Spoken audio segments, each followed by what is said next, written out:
Então vamos resolver aqui esse problema determinado a respeito de cônicas. Determine os valores para a soma x mais y, né? Primeira coordenada mais segunda coordenada, para os pontos pertencentes à cônica dada por essa equação. Então, essa equação aqui representa uma elipse, mas a gente não precisa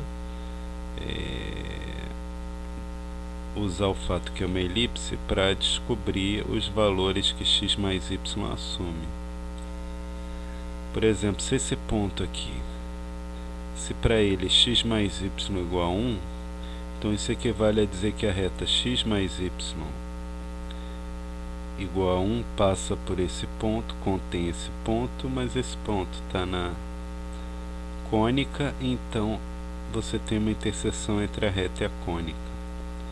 Então você pega todas as retas do tipo x mais y igual a d. Se para um ponto da cônica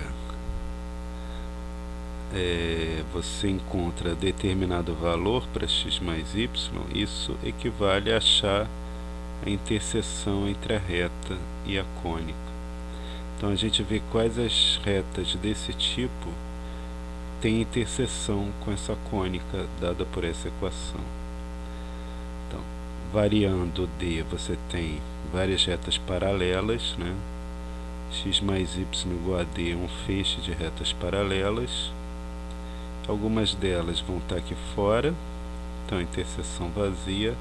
Outras podem tangenciar, interseção é um ponto, e outras podem cruzar em dois pontos. A gente vai ver pelas equações o que isso significa. Então equivale a achar d tal que x mais y igual a d, que é uma reta, intersecta a elipse. Então os pontos dessa reta são desse tipo, x e d menos x. Então você coloca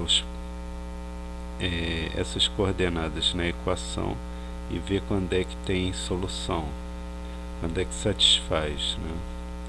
Então aqui você tem x ao quadrado mais 4y ao quadrado, mais o y é d menos x. Então você tem d menos x ao quadrado e aqui menos 1 igual a 0. Então você elabora isso daqui, né? Tira do parênteses, usando a fórmula apropriada, né, de d menos x ao quadrado. Então você tem 5x ao quadrado menos 8dx mais 4d ao quadrado menos 1 igual a 0. O discriminante dessa equação do segundo grau tem que ser maior ou igual a 0. Como assim?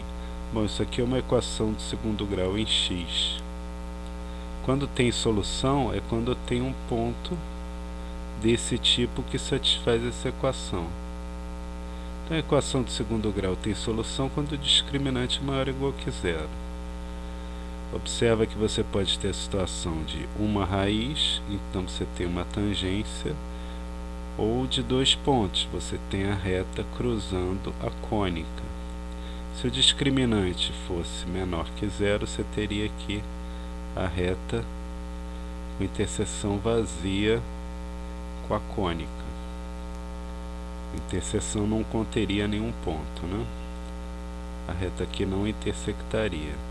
Então a gente vê quando é que o discriminante é maior ou igual que 0, e aí nesse caso a gente vê que valores o d pode assumir. Então você vai ter o discriminante, esse termo aqui, menos 8d, que está multiplicando x ao quadrado, menos 8d ao quadrado dá 64d ao quadrado, menos 4 vezes esse termo, que é 5, então vai dar menos 20, vezes esse termo aqui independente, né? 4d ao quadrado menos 1. Esse aqui é o discriminante dessa equação específica.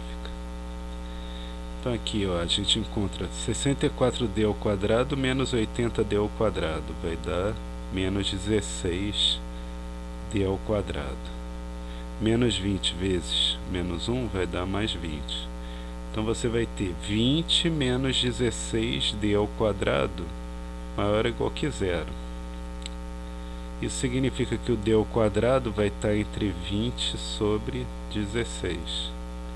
Vai ser menor ou igual que essa fração aqui, 20 sobre 16. Então o d vai estar entre a raiz desse cara e menos a raiz desse cara. Então a gente vê que 20 sobre 16 é 5 quartos, né? Então a raiz de 5 quartos é a raiz de 5 sobre 2. Então se o d ao quadrado é menor ou igual que 5 quartos, então o d é maior ou igual que menos raiz de 5 sobre 2 e menor ou igual que raiz de 5 sobre 2. Então esses valores para a gente não precisa nem usar os critérios para descobrir se essa cônica é uma elipse, uma hipérbole, uma parábola, etc. É só procurar a interseção usando as equações.